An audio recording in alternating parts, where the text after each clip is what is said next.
কষ্টে থাকবো? তোরা দুই ভাই না একটু কষ্টই করলি, সারা জীবন তো তগর লাগে তোর বাপটা কষ্ট করলই।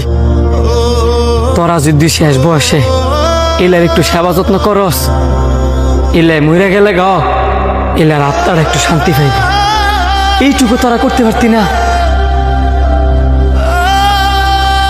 আর একটা বাপ একটা সন্তান রে এত কষ্ট কইরা লালন পালন কইরা বড় করে কে লিখিয়া, যাতে কইরা বৃদ্ধ বয়সে শান্তিতে মরতে পারে।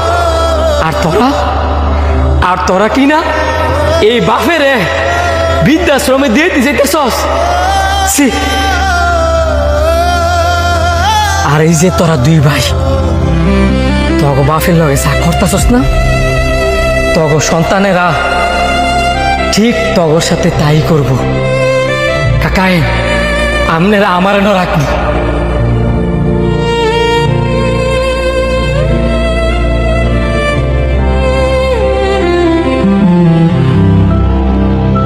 অনেক আনন্দ কি লিখা দোষ তো আপনিই করছেন। বিশ্বাস করিয়া জমি জমা সব দুই ভাইয়ের নামে লিখে দিছেন। যদি এই জমি দুই ভাইয়ের নামে লিখে না দিতেন তাহলে আমনের ফুতেরা আমনের ফাল দিয়ে খাইল। এমন দেন না বাপেরা যে ফুতে করে বিশ্বাস করে না কে লিখা? এই সব কুলাঙ্গার ফুতে করার কারণে।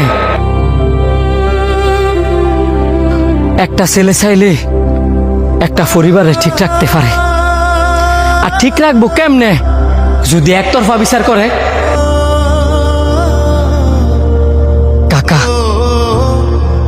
আমার যেহেতু কোনো বাপ নাই, আজকাতে আপনি আমার বাপ, এতটুকু বিশ্বাস রাখতে পারেন। আমার ঘরে কিছু না থাকলেও আমি আপনার ডাইল ভাত খাওয়াইয়া ভালো রাখতে পারবো। আর কাইন্দেন না, আইন বাসায় যান।